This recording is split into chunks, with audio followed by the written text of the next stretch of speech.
In proportion as the bourgeoisie, in other words, capital, is developed, in the same proportion is the proletariat, the modern working class, developed, a class of laborers who lived only so long as they find work, and who find work only so long as their labor increases capital. These laborers, who must sell themselves piecemeal, are a commodity, like every other article of commerce, and are consequently exposed to all vicissitudes of competition, to all fluctuations of the market.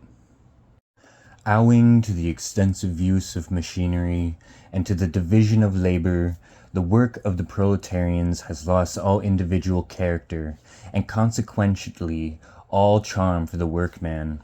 He becomes an appendage of the machine, and it is only the most simple, most monotonous, and most easily acquired knack that is required of him.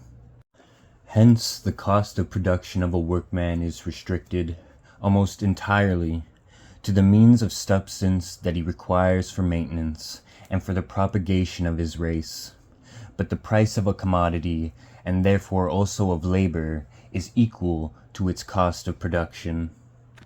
In proportion, therefore, as the repulsiveness of the work increases, the wage decreases.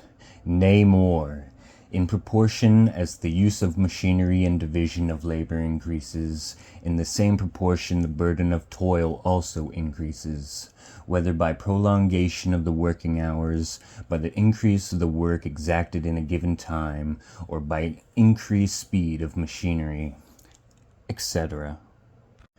Modern industry has converted the little workshop of the patriarchal master into the great factory of the industrial capitalist. Masses of the laborers, crowded into the factories, are organized like soldiers. As privates of the industrial army, they are placed under the command of a perfect hierarchy of officers and sergeants. Not only are they slaves of the bourgeois class and of the bourgeois state, they are daily and hourly enslaved by the machine, by the overlooker, and above all by the individual bourgeoisie manufacturer himself. The more openly this despotism proclaims gain to be its end and aim, the more petty, the more hateful, and the more embittering it is.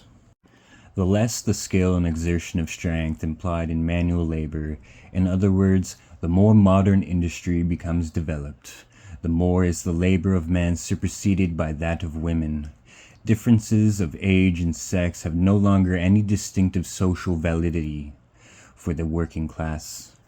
All are instruments of labor, more or less expensive to use, according to their age and sex.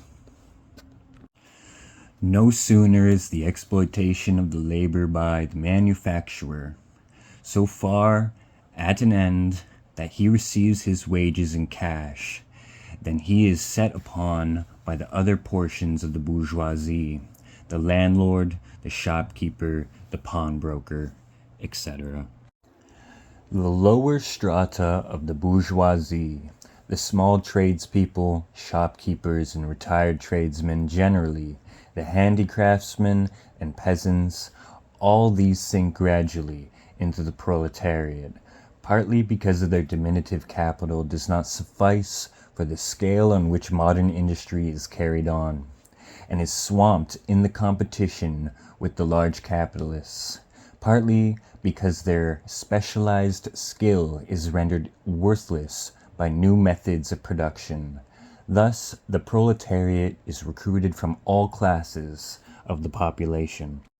The proletariat goes through various stages of development. With its birth begins its struggle with the bourgeoisie.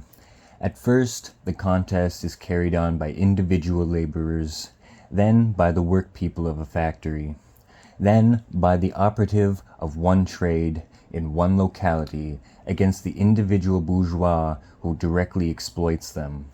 They direct their attacks not against the bourgeoisie conditions of production, but against the instruments of production themselves. They destroy imported wares that compete with their labor. They smash to pieces machinery. They set factories ablaze. They seek to restore by force the vanished status of the workman of the Middle Ages.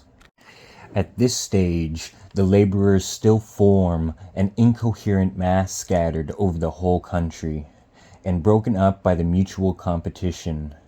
If anywhere they unite to form more compact bodies, this is not yet the consequence of their own active union, but of the union of the bourgeoisie, which class, in order to attain its own political ends, is compelled to set the whole proletariat in motion, and is moreover yet, for a time, able to do so. At this stage, therefore, the proletarians do not fight their enemies, but the enemies of their enemies, the remnants of absolute monarchy, the landowners, the non-industrial bourgeois, the petty bourgeois. Thus, the whole historical movement is concentrated in the hands of the bourgeoisie. Every victory so obtained is a victory for the bourgeoisie. But with the development of industry, the proletariat not only increases in number, it becomes concentrated in greater masses. Its strength grows, and it feels the strength more. The various interests and conditions of life within the ranks of the proletariat are more and more equalized. In proportion as machinery obliterates all distinctions of labor and nearly everywhere reduces wages to the same low level. The growing competition among the bourgeois and the resulting commercial crisis makes the wages of the workers ever more fluctuating. The increasing improvement of machinery, ever more rapidly developing, makes their livelihood more and more precarious. The collisions between individual workmen and individual bourgeois take more and more the character of collisions between two classes. Thereupon, the workers begin to form combinations, trade unions, against the bourgeois. They club together in order to keep up the rate of wages. They found permanent associations in order to make provision beforehand for these occasional revolts. Here and there, the contest breaks out into riots. Now and then, the workers are victorious, but only for a time. The real fruit of their battle lies not in the immediate result, but in the ever-expanding union of the workers. This union is helped on by the improved means of communication that are created by modern industry, and that place the workers of different localities in contact with one another. It was just this contact that was needed to centralize the numerous local struggles, all of the same character, into one national struggle between classes. But every class struggle is a political struggle, and that union to attain which the upper class of the Middle Ages, with their miserable highways, required centuries, the modern proletarian, thanks to railways, achieved in a few years.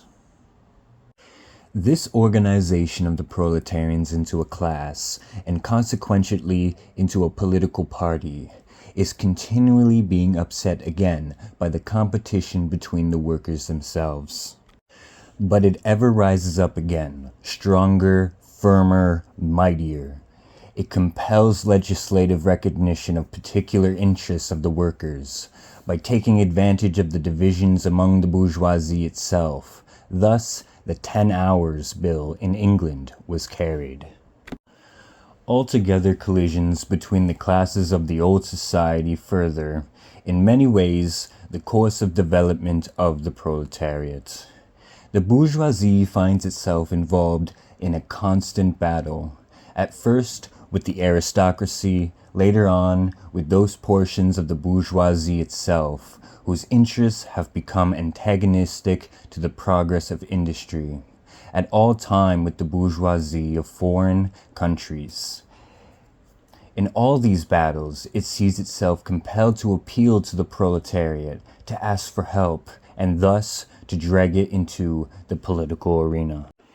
The bourgeoisie itself, therefore, supplies the proletariat with its own elements of political and general education.